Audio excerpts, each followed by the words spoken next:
Welcome to Control the Controllables live stream here live from Melbourne, Australian Open. It's what day is it? Who knows what day it is anymore? I know it's a Tuesday.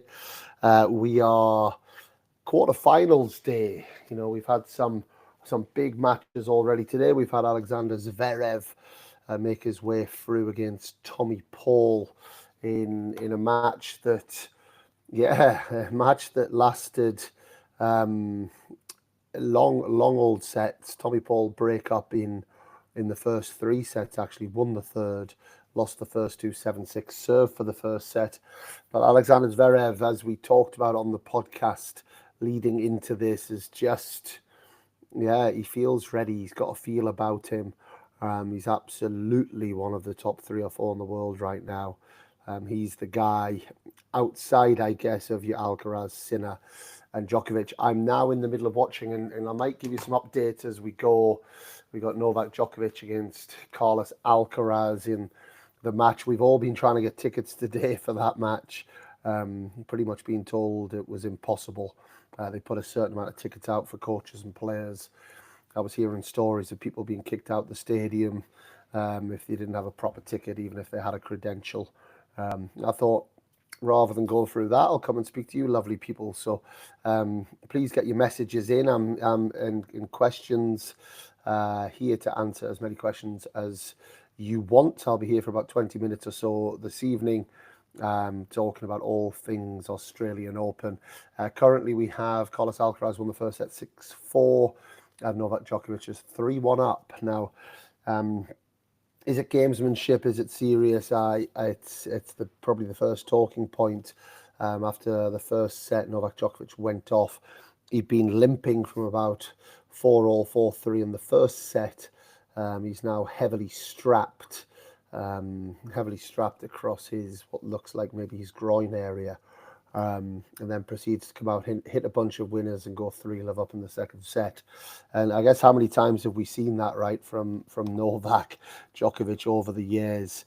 And it goes into that subject of momentum. Is momentum a thing? And it is, I guess. It's not a magic thing. There's something a bit more tangible than that. I don't buy into this whole kind of magic of momentum. But I think where it really comes in, and where Novak Djokovic does play into this, and we saw Serena Williams used to do it. Obviously, we see lots of tennis players that try to do it with the toilet breaks and these things. And the example I always give is, if you're in a meeting and there's a serious meeting and someone comes in and just shouts really loud, everyone kind of loses their trail of thought.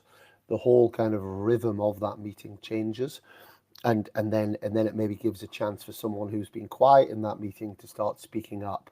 Maybe someone else was dominating the whole kind of topic of conversation. And I guess this is what I think Novak Djokovic does. He's the master of disruption. I think they're having a bit of an argument over something now, right? I can see, but he's the master of disruption, and Carlos Alcaraz seemed to be on top of him, was using the drop shot very well. Djokovic, he's looking for that needle, right? He knows that he performs when he has that needle, when he has something, and he's living life on the edge. It's not going to be easy for Andy Murray to deal with that. He's been shouting at him a couple of times already. But this is where Novak Djokovic performs, and don't be surprised if he ends up taking a set, maybe two. Not sure he wins this match over the best of 5. Maybe a Novak Djokovic 3 or 4 years ago, yes, but I'm not quite sure about this Novak Djokovic. And then on the women's side, we had a big surprise, actually, and a big shout out to her, kind of Paula Badosa, who she's top 10 in the world again, made her first ever semi-final here in a Grand Slam in Melbourne today, beating Coco Gauff, who was actually my pick for the tournament. And Coco made a lot of unforced errors today, but Badosa has just chipped away.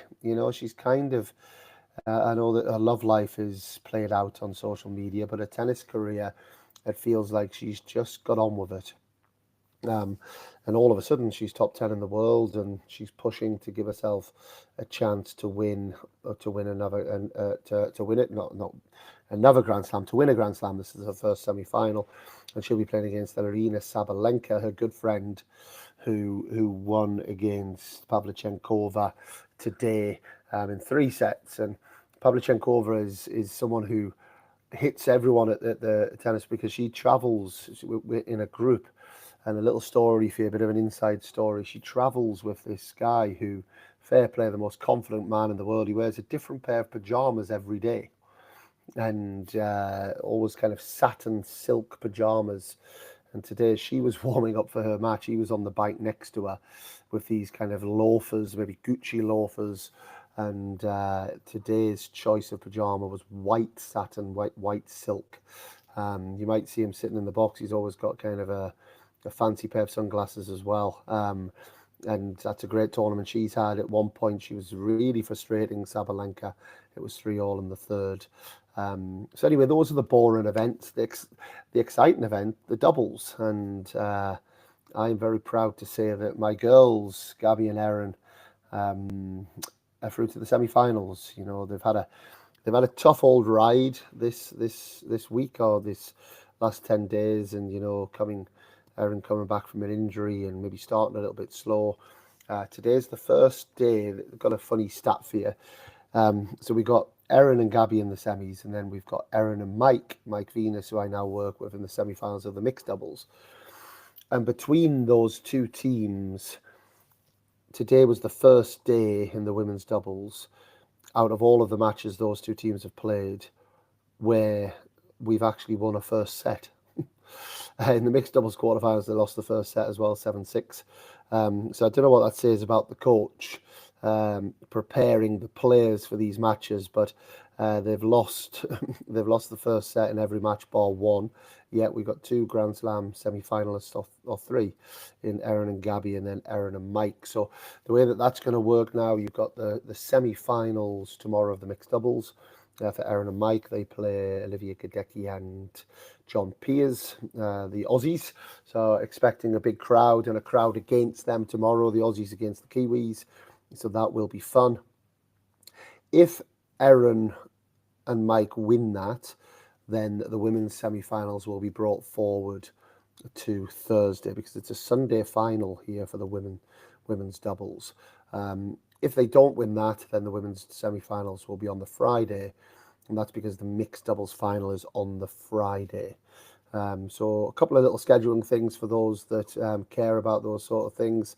I have to also give a shout out to Goranson and Verbeek, who they beat the top seeds Aravello and Pavic today.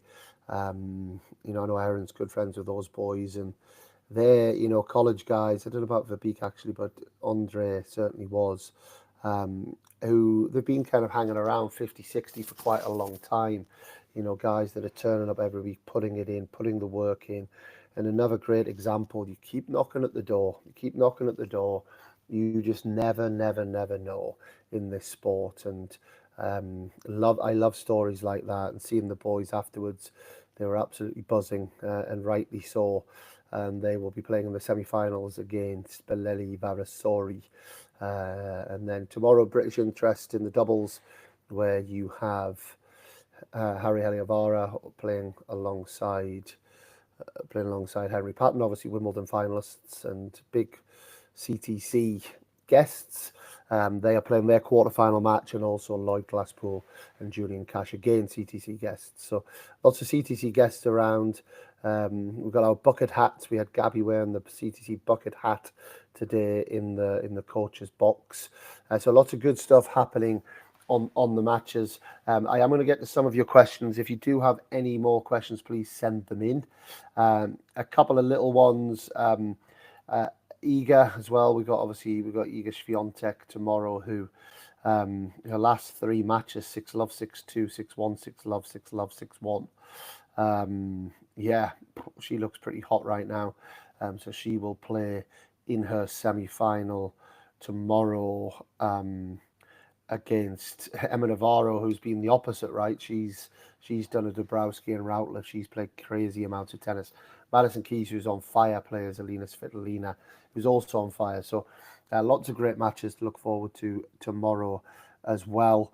But to your questions, and please do send some in if you have them. Um, I've got a question here. Who's been the biggest surprise of the tournament so far? I think Verbeek and Goranson certainly have been a big surprise on the men's doubles side, and fair play, like I say, to them.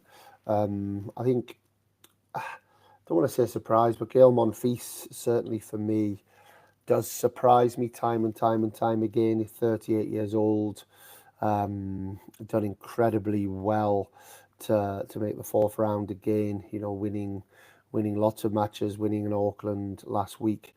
I don't underestimate how hard that is to do at that age.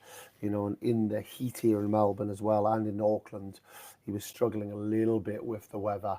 Um, we've got Novak Djokovic got a break point here at 3-2 up. Alcaraz broke back, but Djokovic now has a break point for 4-2. So Gal Monfils, I have to shout out, and also his wife as well, right? She's been doing very well, but for her to have, I think, some of the results that she had, she beat Paulini, which I think was a little bit of a surprise. That certainly was a bit of a standout. You've then got Danilovic, who again was a big standout. I saw her coming years ago, but she kind of disappeared off the face of the earth, to be honest. She had a win over Jessica Pegula. Rebecca just can't seem to get it going. Is that a surprise? Not sure if it is, given the instability that she currently has in the coaching roles. All of these type of things. I don't think it's been a massively surprising tournament. I think ultimately, probably some of those youngsters that I've seen. I've got a couple of questions about the youngsters that have come through. But was Fonseca a surprise? No, I don't think he was. I think we saw him in the tennis world coming, and almost I said it on BBC commentary. I actually thought he was favourite against Rublev because it was something crazy. Like, he'd won his last 13 matches, and since US Open he was like 21-5, whereas Rublev was like 5-9. Winning matches breeds confidence, and those people are winning lots. You've got to really respect that. Certainly, Lerner Tien surprised me. That's a name I think we're going to be seeing a lot more of. I was slightly surprised at him, how well he played, and beating Medvedev. And that, I guess, answers one of the questions that people have asked. Someone's asked me here about Fonseca, Tien, and Eva Lise. Will they go further in the Grand Slams this year? Was their progress luck of the draw? I don't think luck of the draw comes into it too much, other than obviously getting in as a lucky loser. Eva Lise, she's gone and she's had a great tournament. I'm not convinced that means that she's going to be the next thing. Well, certainly talked about it before. Fonseca he's the real deal. Don't worry about him. He's absolutely the real deal, and he's going to be around. I haven't seen enough of Lerner Tien, but he's obviously very, very good. Mensik as well. On the men's side, but sometimes it takes a bit of time to come through. I've been talking about Marta Kostyuk for years, and she actually lost a close quarterfinal doubles match today, Marta, but she's been around for years. I saw when she was 14, 15, thought she was brilliant, and she's just starting to kind of come through and have a bit more consistency. It's not easy. It's not easy in this game. So many things do happen. And it takes so many pieces of the puzzle to come together. Having the right teams around you, putting the right work in, understanding yourself, being comfortable in your own skin, having a body that holds up, all of those things. But I have just thought about my biggest surprise. And if anyone that listens to our regular podcasts, we did a different thing this time. We did a who's going to go out of the tournament early, which I thought was quite interesting, actually. I thought it was really interesting. And we had Tsitsipas was picked, which fair play, good pick. I picked Jack Draper, and I got a bit of stick on our WhatsApp group for that. Not because I don't rate Jack Draper. I love Jack Draper. I think he's brilliant. But I knew that he'd hardly trained in pre-season. I know he's coached James Trotman very, very well, and I know that he'd only played 75 minutes maximum in pre-season before the tournament, and that seemed to me that, going into the Australian heat, he's going to struggle big time. We know that he does struggle a little bit with the heat anyway. For him to win 3 5-set matches, and then actually he had Alcaraz 5-all love 30 as well, was incredible. Obviously his body gave way, unfortunately, in the end. But for him to kind of show that resilience, I think that was a big surprise. And he came very close to going out in the first round. I know that his team felt he was maybe down and out, but I think he's dug into some extra reserves this couple of weeks in Melbourne. And those of you that are Jack Draper fans, which I certainly am, that is a one absolutely for us to hold on to, because the physical and mental challenges of 5-set tennis, of playing 7 matches of a Grand Slam, for him to back up the US Open semi-finals with this when he was kind of undercooked. He's still got areas of his game he can get better at. Jack Draper's the real deal, and he will be a better player for this experience again. We have a question here. Who's your pick for the men's doubles? The British lads are looking good. It's a tough question for me to answer that, actually, because but I will answer it, because I'm not going to sit on the fence. You guys don't come and listen to this podcast for me to kind of pitter around with my opinions. But obviously I coached Lloyd Glasspool from the age of 10, pretty much for 15, 20 years on and off, in his singles career, and then also his doubles as well. And he's a good friend of mine. Have to share a story about Lloyd. Big shout out to Lloyd. He texted me earlier in the tournament and asked me if I was around. I said I was. He said, look, what I like his credential. They get $250 to spend in the shop. Asked me if I had the credential, if I was around, if I wanted his credential to go and buy my kids a present, which was lovely, really lovely. I don't know if you listen to these, Lloyd, but if you do, I did say thanks, obviously, to you in person. But my kids have all got Australian Open hoodies because of Lloyd Glasspool. So absolutely delighted for Lloyd and for Julian Cash, who's a great guy and coached by Barry Fulcher, who's a good friend of mine. They stepped up big time in the last round. They were almost down and out in that final set tiebreak. So wish them the absolute best. I know they play the team that I picked to win the title. Not at the start, because my team, Venus and Mektic, were in it, but when I was asked by people close to me who I felt had a chance after the first round, after I wouldn't talk about it while Mike and Nicola are in the event, and I do. It's a team I rate very highly. They won the ATP finals. I think there's lots of good teams, and men's doubles can happen. But that they play against Kravitz Putz, who were my pick. So that would answer the question. But again, then Henry Patton, who's again good friend, and then Harry Heliavara, who I worked with. Love those boys. Great partnership. Wimbledon champions. They look strong, both serving great. Henry came up with an incredible return at 6-all off a 200 kilometers an hour serve the other day, 6-all on the tiebreak against Rajiv Ram and Austin Krajicek. So they play against the Frenchies, don't they? They play against Hugo Nice and Roger Vasselin. So that'll be interesting tomorrow as well. So there's a lot of there's a lot of good tennis to be played over the next couple of days. My last couple of questions, and if there is anything else, then please do ask me. I apologise maybe for my tiredness today. It's been a long few days.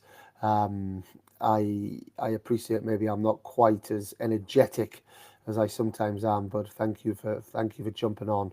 I'm going to go and lie down and watch the end of this tennis and finally get a lie in tomorrow, because we've got a later start. But just somebody's asked here, so thank you for the question around Iga looking unfazed by the drug ban. Do you think she's playing the best tennis of her life?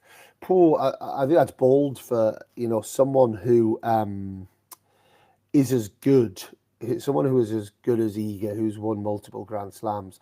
I think it's hard to say that. I think she's traditionally has struggled in Australia. I don't know why, because I think the balls suit her. Potentially the court surface suits her. So I'm not 100% sure why she hasn't. I know she played the United Cup this year, so preparation maybe was a bit stronger. She maybe had a little bit longer to prepare after what happened at the end of last year, so she's maybe a bit fresher. Obviously, she played WTA finals, but she missed a period there in that kind of October window, which I know tires players out. That after US Open, the Asia swing really tires players out before they go into the WTA finals. And then it's kind of a quick turnaround, Billie Jean King Cup, and quick turnaround to start the year off. So I think that might have helped her. She does look unfazed, as Jannik Sinner has as well. And I don't want to get into all the ins and outs of those. These are kind of short podcasts, but I think Iga's seems to be a really honest mistake. Um, and it seems to be. Let me quickly talk about Iga on that. She didn't 1 week she didn't fail a test. The second week she did. Third week she didn't, and they were all in competition. And it was a small amount. Now I don't buy into this small amount thing when there's not a test before.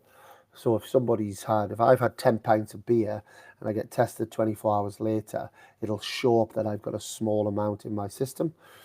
But the actual substance I put in is not a small amount, it's a large amount. So it obviously depends on the timing of the tests. But if you're getting, people don't tend to be doping truly in competition. And Iga, I believe it was something helping with her sleep that she's been taking for years. And it almost seems like the timing of the test, because it's such a small amount, and the sensitivity of the technology nowadays has picked that up. Now, of course, everyone's got a story. We've talked a lot about Jannik Sinner on here. I love Jannik Sinner, nicest guy ever. He was like holding the door open for me today, and everyone, he had a joke that he's going to change his jobs and become a doorman. He's a lovely, lovely guy, and I don't want to get fully involved in his story either. But if you look into the facts, I think he's got more explaining to do than Iga does. So you'd like to think that these people, they are guilty. They are innocent, and if they are, then it's not necessarily going to faze them. Maybe, especially as in Iga's case, it doesn't seem like it's going to be hanging over her. Whereas in Jannik Sinner's, we've got April the 16th. WADA have got his court case, so it is hanging over him. But he also seems kind of unfazed by it as well. So really, really interesting, and obviously not what we want to be talking about in the sport of tennis, but how these athletes are able to deal with these things. We don't know what's going on the inside. But Iga's got a chance, right? For sure, she's got an absolute chance. She's in a good place. She's winning relatively easy. And yeah, I actually expect to see her, or maybe Maddie Keys, in the final against Arina Sabalenka, and that will be very interesting. There was a couple more questions that I know came through earlier, but we are going to jump off for now. It's currently 4-3 to Djokovic in the second set. We're getting to the business end of the Djokovic-Alcaraz second set. I'm sure you're watching it wherever you are. Thank you for joining me. Like I say, apologies for a little bit of the tiredness coming through, and maybe I could have done with a guest to give me a bit of a buzz today as well. But thank you for all your questions. Thanks as ever for the support for the podcast. Thanks for the support of messages I'm getting as a coach of Gabby Dabrowski, Erin Routliffe, and Michael Venus, who are having a brilliant Australian Open. It's a real privilege to be a part of that, to be a part of these tournaments at the business end. Hope to be back with you in the next couple of days. As ever, get your questions in and we'll roll them over into the next live stream. Have a great rest of the day wherever you are in the world. But until next time, I'm Dan Kiernan, and we are Control the Controllables.